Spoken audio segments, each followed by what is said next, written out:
Imagine coming home from a long day, only to find your pristine lawn marked with bright orange violation flags, your mailbox stuffed with bogus fines, and a self-proclaimed neighborhood overlord parked in your driveway like she owns the deed to your soul.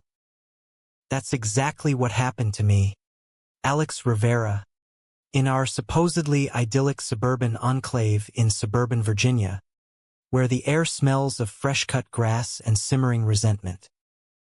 But what started as a petty power trip by the ultimate HOA Karen escalated into a masterclass in karma, complete with a luxury vehicle taking an unplanned swim, and trust me, the splash was music to every oppressed homeowner's ears.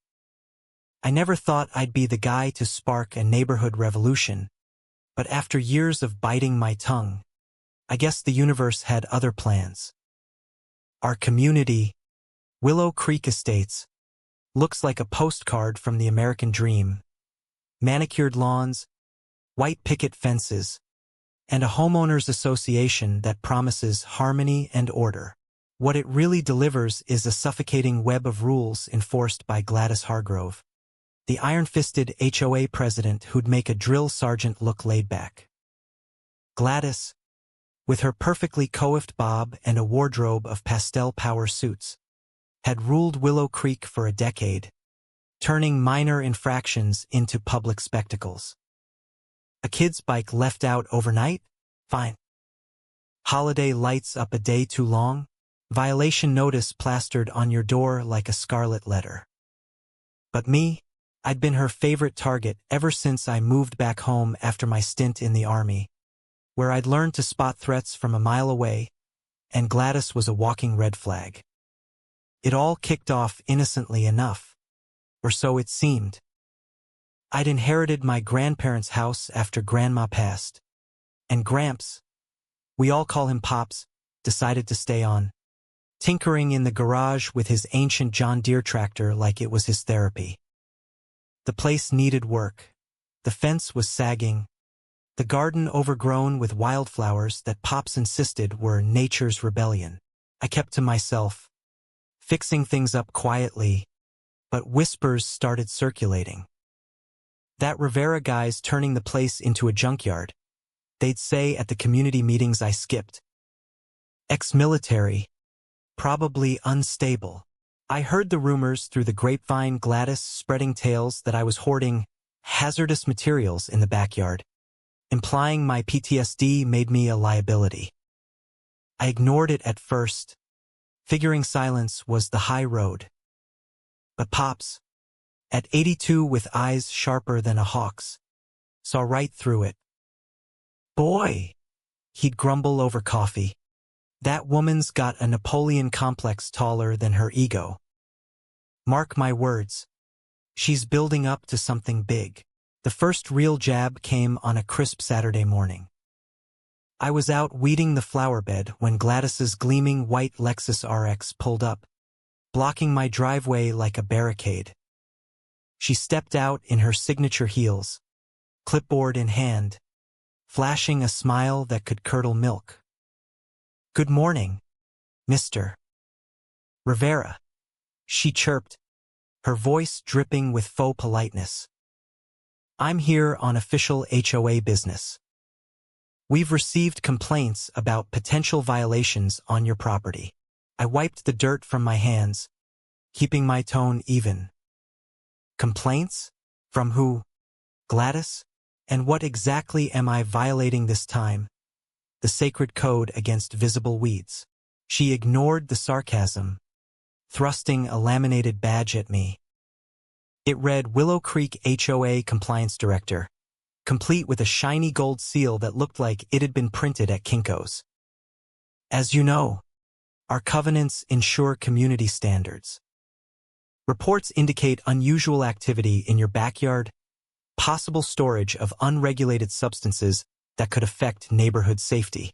Her eyes flicked to Pop's old shed, where he kept nothing more sinister than fertilizer and paint cans.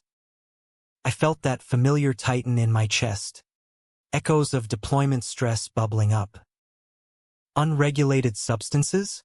Gladys, that's my grandpa's gardening supplies. Show me the reports.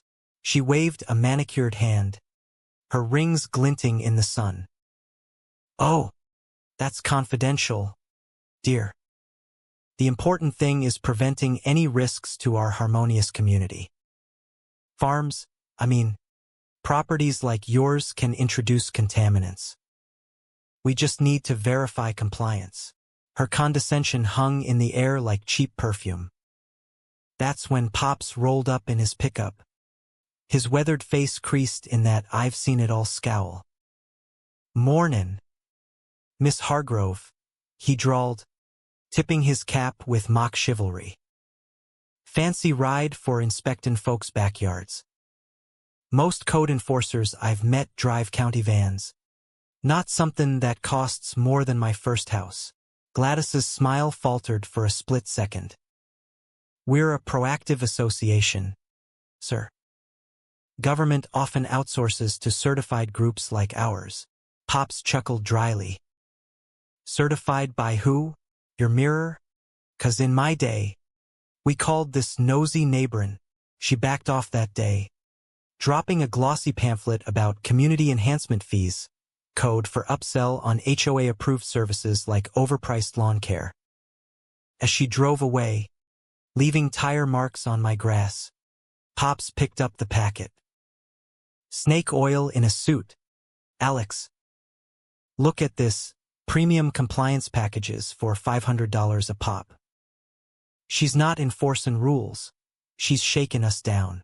I nodded, but inside, my recon instincts kicked in. This wasn't random. Gladys was building a case, probably to force a sale or cement her power. Little did we know, her compliance initiative was a racket preying on the whole neighborhood. That evening, I couldn't shake the unease. My army days taught me threats don't announce themselves. They probe first. I fired up my laptop and dug into the HOA records, public docs, but buried deep. Gladys's website for the association was all fluff. Fake testimonials about saving the neighborhood from decline, vague claims of environmental safeguards. Contact led to a P.O. box in the next state. They were pushing essential upgrades, like smart meters and detox landscaping that only her approved vendors could provide, at a markup that screamed scam. Next day, I swung by the local coffee shop, where folks gathered like an underground resistance. There was Mrs.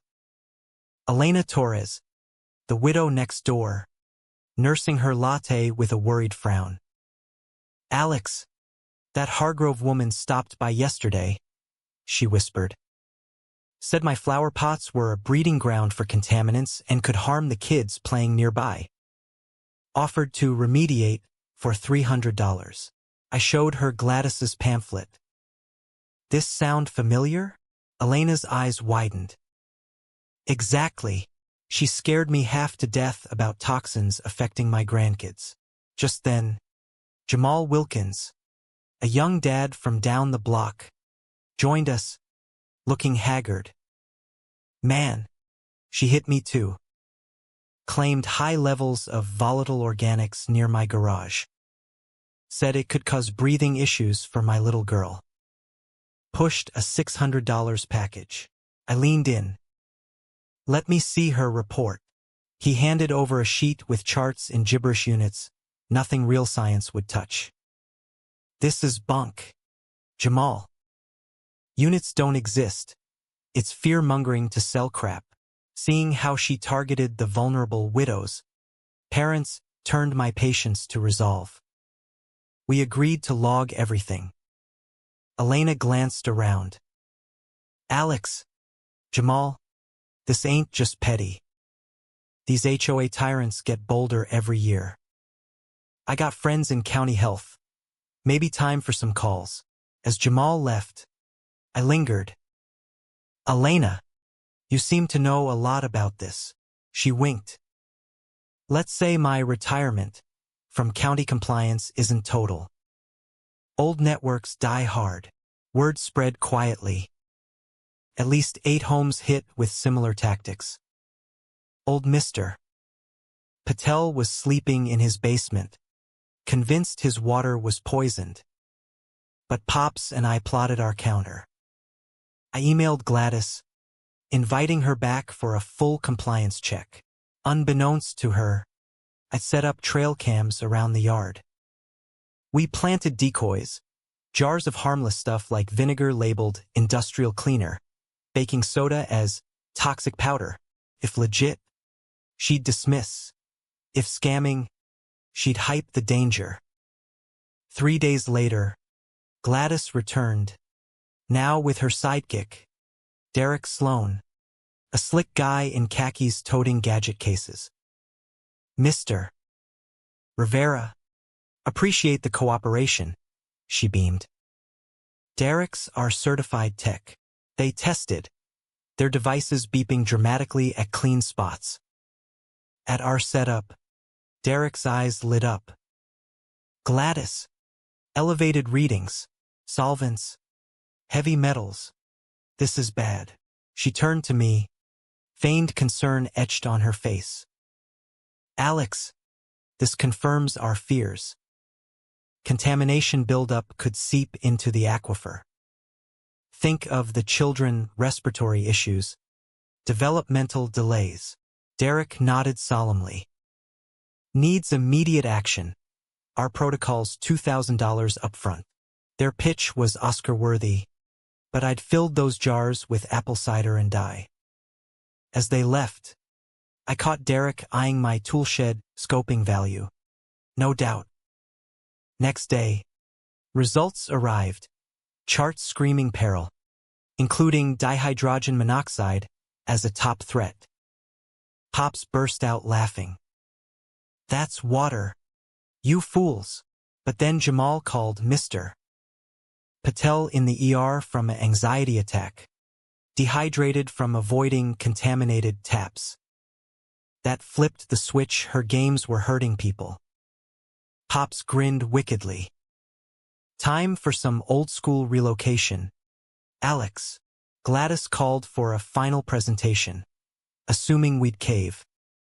She parked her Lexus in my yard again, setting up a table with brochures.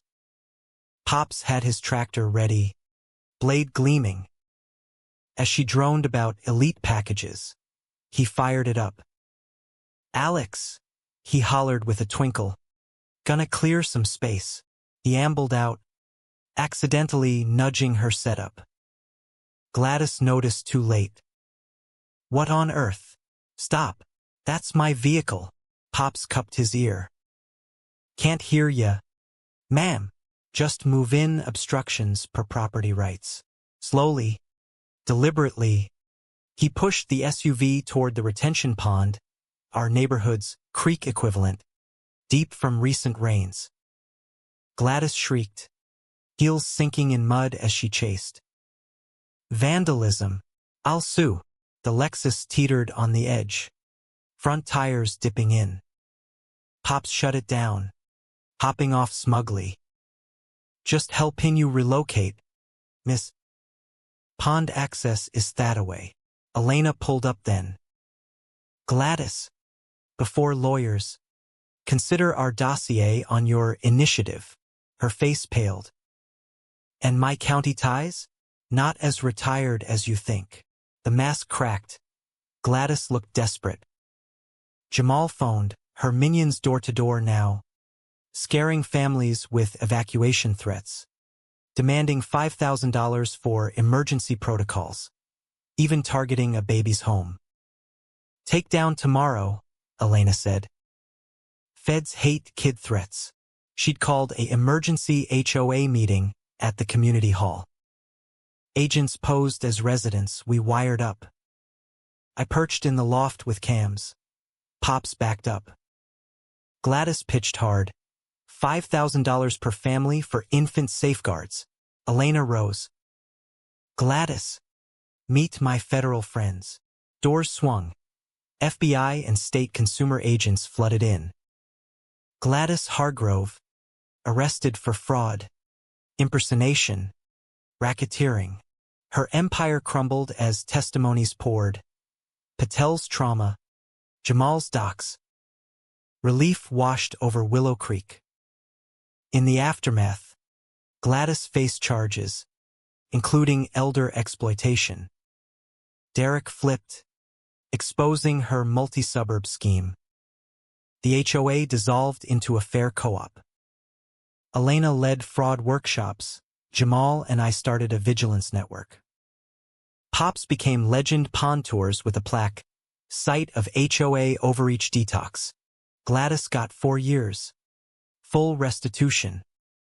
Standing by the pond at sunset, I pondered, my army skills weren't just for war. They protected home too.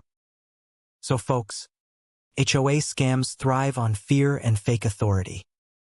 But unity and smarts dismantle them. Real order doesn't demand cash for bogus fixes. Sometimes, a tractor reminds M of true justice. But tell me, was Pops a hero or vigilante? Did Gladys deserve the dunk? Or was it overkill? Drop your thoughts. Who's really the villain in suburbia?